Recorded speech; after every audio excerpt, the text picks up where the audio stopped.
channels up, so I'll be able to see. Looks like it's live, maybe? I don't know. All right, let's go look at Facebook. So Facebook, and now it looks like YouTube's online. All right, so give me just one moment to get my comments up, and then we'll get started. That way I'll be able to see any questions you guys have real time. So there goes Facebook. Excellent. And yay. All right, and now I have YouTube. All right, good morning, everybody. My name is Samantha Mirabal with Melco's application team, and we're doing our DesignShop Talk today to answer any questions you might have. So feel free to type them in on the comments on either Facebook or YouTube. I'll check both of them periodically as we go. So if you see me looking shifty-eyed, that's what I'm doing. I've got a second monitor over here. Let's see. Or I have some questions that I ask in the groups, try to pull for questions every week. So I'll start with those, and then we'll move on to any other questions you might have. Good morning, Mike and Nate or Scott, whoever's on. So we'll start off with kind of a new feature that was added for DesignShop 11, and then we'll jump into our questions. All right, so on we have new trim properties. Specifically down here, there's this trim lettering. Okay, so I'll go to DesignShop and show you that. So so someone did type in a question. All right, I'll jump over that a minute. Let's go over the trims first. So if you pull up your property box, all I did for that was right click on the letter A, and that brings up my property box. Down here you'll see we now have an option where you can trim only when specified. So that's how it was before. All right, and that would use whatever properties you have in on this tie in and tie off tab. Okay, so that's what you would, it wasn't there, but that's essentially what V10 does. So now you can tell it trim between letters or trim between words. So let's say you have a client who absolutely hates all the little connectors between every letter and you want to get rid of them all. Well, you can just say trim between letters and it will trim everything. All right, or you can go and say trim between words, and you might still get trims between the letters. It's just going to depend on what your settings are over on this tie in and tie off, but for sure it's going to trim between words. Okay, so down here this auto trim is what's governing whether it's going to trim or not in general. But in order for your trims to actually have lock stitches, I saw in a group, I've seen this a few times in various groups, people saying their stuff's coming unraveled. It's pretty much because you're running it like this, which, yes, it puts a trim in, but it doesn't do a lock stitch. So you'll want these turned on to make sure you have nice lock stitches at both your tie in and your tie off. Good morning, everybody. All right, welcome. Let's see, do we have any on YouTube yet? Nope, no comments on YouTube. So someone did type in a question. Is there a way to have a special refined tackle style for sports applique? So you can go through and set up your specific properties for what you want, and then save it off as a style. So yes, you can come over here to, right here, create style, and create your own individual styles that you want. So that is an option. Another would be to just set up your settings for tackle. So let's say you want this to be tackle, and you can right click on here now that it's set to tackle and go change whatever properties you want. Once you're done, up here you can say save current settings to default. Okay, so that's one way that you can create your own personal properties to be whatever you want them to be. All right, let's see what else. Can you explain the difference from always and only when necessary on your tie-offs? Only when necessary is not going to put a lock stitch in unless there's going to be a trim. So it's just going to, put a needle if the jump connector stitch is lower than that number. It'll just jump over, keep on sewing. Now, always, regardless of whether it does a trim or not, it's going to put those series of stitches in to do a lock and then jump to the next one. Why is that relevant? Let's say you've got a shop and you just don't want to slow down your production, and you're going to sew, and later you're going to have someone with little scissors trimming out all those connector stitches. then you want to make sure you have your lock stitches always, because that way nothing's going to come undone. Good morning. Oh, Lorena and Gina.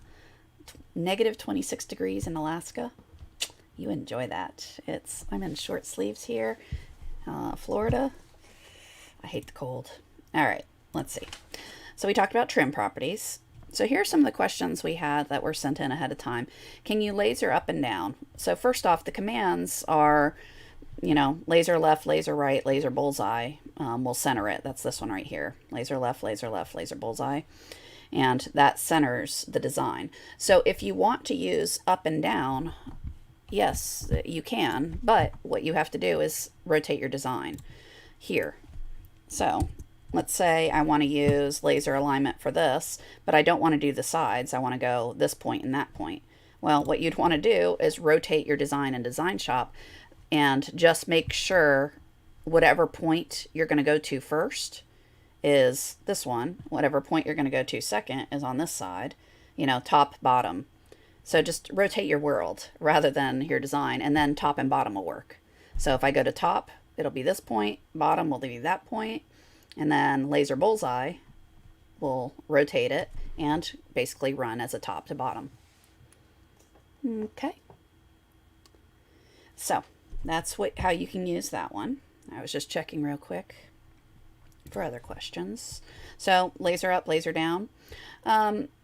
If you have something digitized by someone else and expanded, I asked to follow up whether this was expanded or not. Oh no, Mike, 2 to 3 feet in Denver. Nope. That'll be fun for people who like snow. All right. So how do you add a outline to lettering that's already been done? So unfortunately, there's no quick one and done, click and poof, magic, it's done. When it comes over as expanded, you've got to punch it yourself. And what does that mean? It means you would go pull up the artwork, the design within DesignShop, and do your left click, right click around it, creating that single line center. Okay.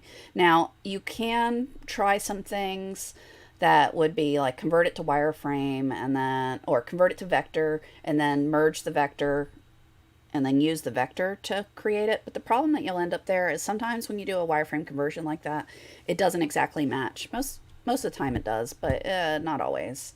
So you may end up having to play cleanup more than actually just punching it manually. So I would, if you have lettering, it's easy. You just, shift, click on your single line centering, you're done. So to show you that, so if it comes in as a lettering element like this, so I did this as lettering, and you can pretend it's a word, and let me change it to a different color. All right, so you can either turn on auto borders, or you can, so auto borders are under your properties. You have auto border here, enable auto border, and then you can set the width of your satin stitch to be whatever you want. Okay, so that'll add a border. Morning, Norman, on YouTube. And Katiana. I hope that's how you pronounce your name. Pardon me if I butchered it. The other way you can do is select your lettering element, hold your shift key down, and click on the single line center. And because I had that set to a tackle, it set it to tackle, so I'd want to change that back to satin. And now I've got a satin border. So there are different ways to manage that, but it's really, if you're not using your auto borders, what you're going to have to do is manually punch it, meaning, left clicks, right clicks, form your letters, trace around your shape, click, click, whatever your shape is. Obviously, if I were chasing artwork, it would look less cattywampus, but all right, this is horrible. All right, I cancel that. Anyway, you get the idea. Let's see. What other questions did we have? Do we need to purchase DS11 if we have DS10? So I don't know the specifics behind it, but let's say you recently bought a machine or bought DS10. There's some cutoff, and I don't remember the date, but you get free upgrade from 10 to 11, and that's just if it was a recent purchase. So while 11 was just about to be released. If that's a generic question of, hey, I've had DS10 for years, should I upgrade to 11? I love 11. It's really, what are you doing? What is your, do you need more features or different features? do you have the need for like stippling or knockdown? The stitch engine, I love, so the stitches when I'm doing lettering, I've noticed the lettering is just super clean and pretty. There's improvements going to 11, so yeah, but I mean, it really depends on what you're doing. If you don't do a lot of digitizing and you're outsourcing it all, there may be little value to going to a full DS11 Pro Plus. Maybe you just want the lettering. Um, it's really a personal question on what you're doing on your applications. Okay, but if I were just to be asked, is it worth upgrading 10 to 11? My answer would be yes, but it's because I like all the features and I like how the stitches are and the marrow stitch, the decoratives. It's just so many cool things that 11 does, but I digitize a lot. All right, so I think in one of the groups I posted a picture of some patches that I did, and they said, "Hey, show us how it's done." All right, so let's talk about patches. Rhea, lay down. All right, so let's start off with something really simple that you should have. Right here, you have your automatic shape input, and under custom designs, so under this drop down, you have custom designs. Under that drop down, I have extras down here that I add, but here you have your faux marrow. You've got these kind of pre-set up patch designs that you can use, and it makes it super easy because all you have to do is drag these on. So I left click and drag, drops it. I'm going to go ahead and center it, and let me turn off the custom shape things, and I did a zoom extents just to make it bigger so you can see it. So what do we have? You've got so if I turn this all off, I've got a placement stitch. All right, so that lets me put my fabric down. And where's my hoop? There it is. Yes, this is. Actually, let me just pull up the picture. I didn't bring my hoop to show you guys, but here, this is a picture of what I did, what I was holding up, so I can actually point and zoom in. So you've got your placement stitch that lets you sew a circle down. Or typically what you do is lay your fabric down like this, sew the circle to hold it in place. All right, so that's the step. You would have an applique stop, and then you would sew your next one. This is just a tackle stitch, a zigzag, that holds that fabric down. All right, so back to my picture. Hey, come back. That's this step. How do I zoom in? Where'd my picture go? There it is. All right. And this is already cut, so you can see I cut silly close to this and snip the threads. It doesn't matter. It's just there to hold it on. Okay, so that allows you to hold your fabric down. So we had our tack down here. Now I trim it out, and when I do that, you can either have an apple hoop completely off and trim it on the table. All right, so trim it all out. Then your next step is to, in this case, the marrow. Now, if you want to put a design on this, where do you put that? Well, let's say I just want the letter M in the middle of it. You're going to put that before the marrow. So it's going to sew your tackle stitch to hold the fabric down, then whatever design you want, and then you have your final border. Okay, so there's that. Now, if you're going to create your own, let's say you don't want a marrow, well, in that case, you would do your walk input. Aw, the video's lagging. That's a bummer. Why? I'm sorry. I'm sorry it's lagging. I don't know why. If it lags completely, we'll just upload the video and we can watch it again afterwards. And that way it won't be laggy on the recorded video, hopefully. All right, so draw a circle and then duplicate it. Change the color by clicking over here.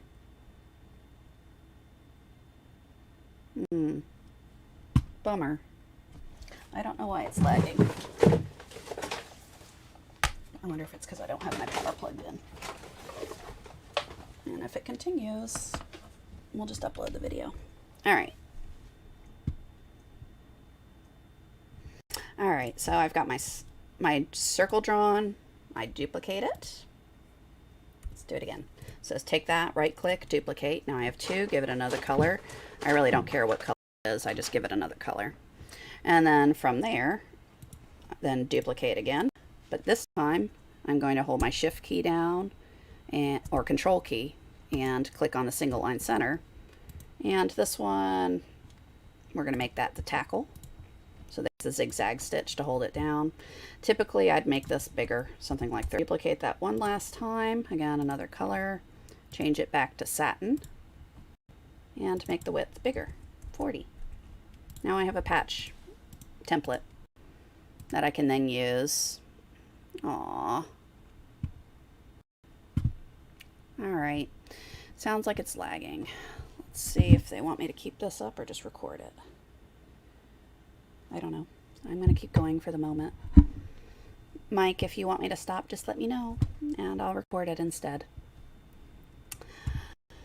Okay, so that creates the patch. So then it's really a basic process. You, again, take your file. I did this in separate. Sew down a placement, lay your fabric down, sew down the circle, grab your scissors, cut it out, and then run the next stitch, which is a zigzag to hold it in place. Then you do any decoration you want on this. Your last step would be this guy, and then you just pop it out of the plastic, and that's all there is. That's how I make patches. Pop it out. If any of the edges, take a heat gun and the little pokies from the plastic will melt in and you'll be good to go. Okay, so that's how I do patches. Make a bunch of them. Let me should I continue? All right. So, all right. Other questions. How do you combine stitches when expanded elements break into separate segments? For example, the 0 on this thing. So this thing is expanded and it's also been converted to wireframe and it's done as columns. Column ones can't be merged together. So you're stuck with that. But if you want, you can convert it over into a, so if you want, you can convert it over into a complex fill. Once you convert it to a fill, then you can combine elements. But the columns you can't combine columns. You can only combine fills. So that's, and honestly, the easiest way for this would just be repunch it as a bunch of walking, as a complex fill, and then you'd be done. That would be my suggestion. But if you don't know how to do that, let's do it. So what I meant by converting to a complex, let's say you've got, that's a single line. All right, so I got a single line. Let me make a column since those are column ones. All right, so I got a column 1 and another column 1. And make sure they're overlapping, otherwise you can't combine anything regardless. So columns like this, the combine doesn't work. So, but you can go operations, change element type, complex fill, and basically turn those into complex fills. And once they're turned into complex fills, you can then combine elements. And as long as they're overlapped, it will merge them. So let me undo that. All I did was select both elements, holding my control key down, and then these buttons right here appear. There's combine elements, there's subtract elements. I want to combine. So then click on it, good to go. All right. So we've got that. That's your combine elements. So your columns can't be done that way, but you can convert over into a complex fill and convert. All right, what other questions do we have? So this was from another group. When I have something digitized for me and I receive it, but I need to make edits, it does not have those options. What do I need to do to get the file? So what you want to ask for is a DesignShop native OFM. All right. If you ask for an OFM by itself, a lot of times if they're using a different software, they'll just do a file save as an OFM. And what you end up getting is an expanded file. You need to ask for it to be digitized within DesignShop and get the native OFM. That's what's going to give you the wireframes. And keep in mind, not all digitizers will do that. A lot of them like to protect the secret sauce, if you will. There are people out there that do it, so you can find them. But just ask your digitizer, do they have the ability to digitize in DesignShop to produce a native OFM? And if so, that's the file type you want. But you need to make sure you're getting native OFM and not, something from a different software saved off as OFM. Okay, so this one I've never gotten this message before. So they took a wireframe editing on a letter. They did some expanded edits to move some stitches around that they wanted. And then outside the column, so you moved them. And then when I went to save, I got this. So, all right, let me show you what actually happens there. So if you take a wireframe, it really doesn't matter what it is. So I've got a wireframe here and it's got stitches. How those stitches are generated are given by the software, right? So the density, what underlay you want, it calculates and plans out all the stitches to make them nice and pretty for us.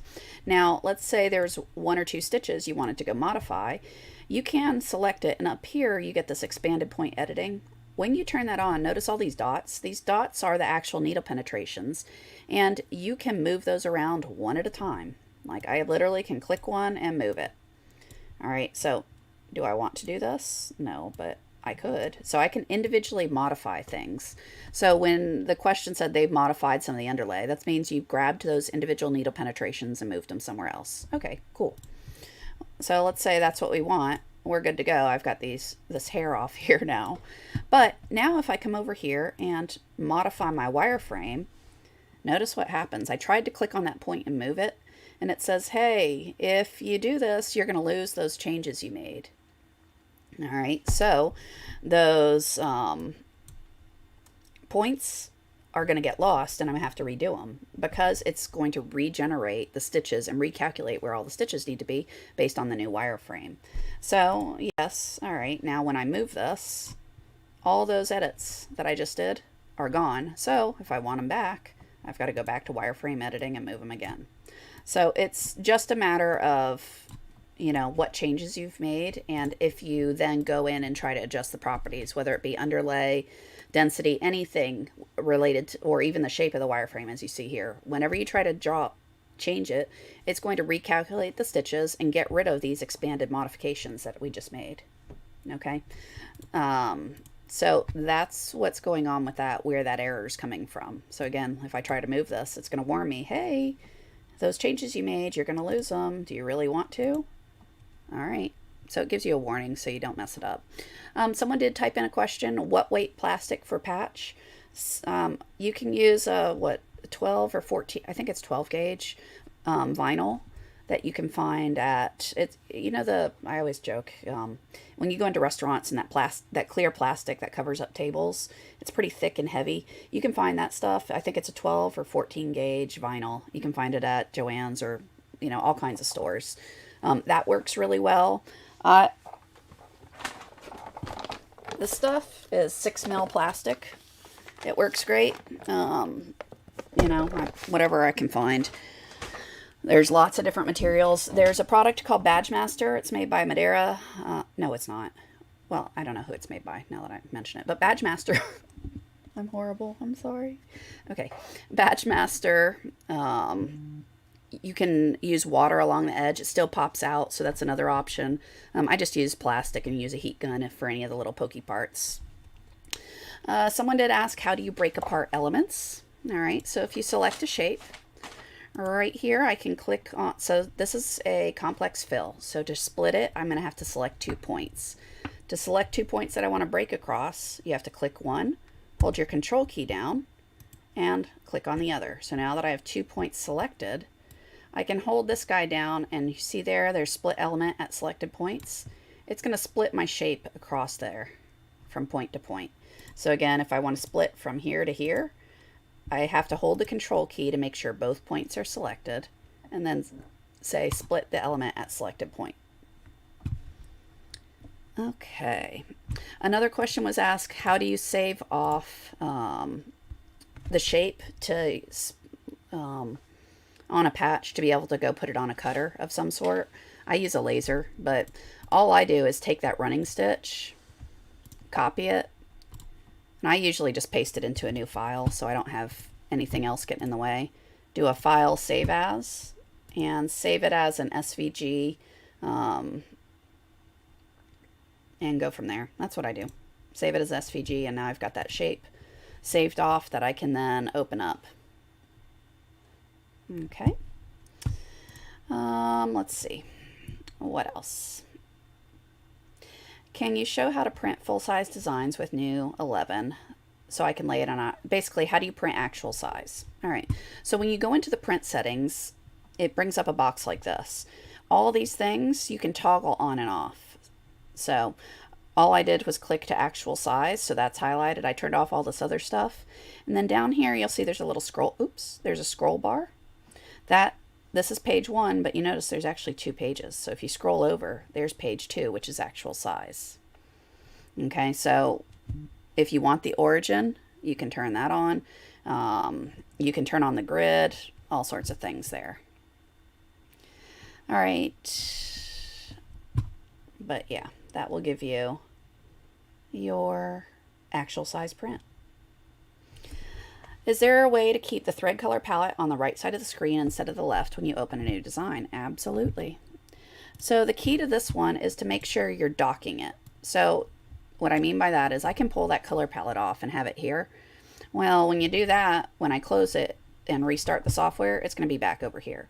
Now, if I take this and I dock it, so you see how it kind of put it on the right side of this? That's now docked. If I close the software, no, I don't want to save anything. No. And then I go restart it. Okay, so restart it.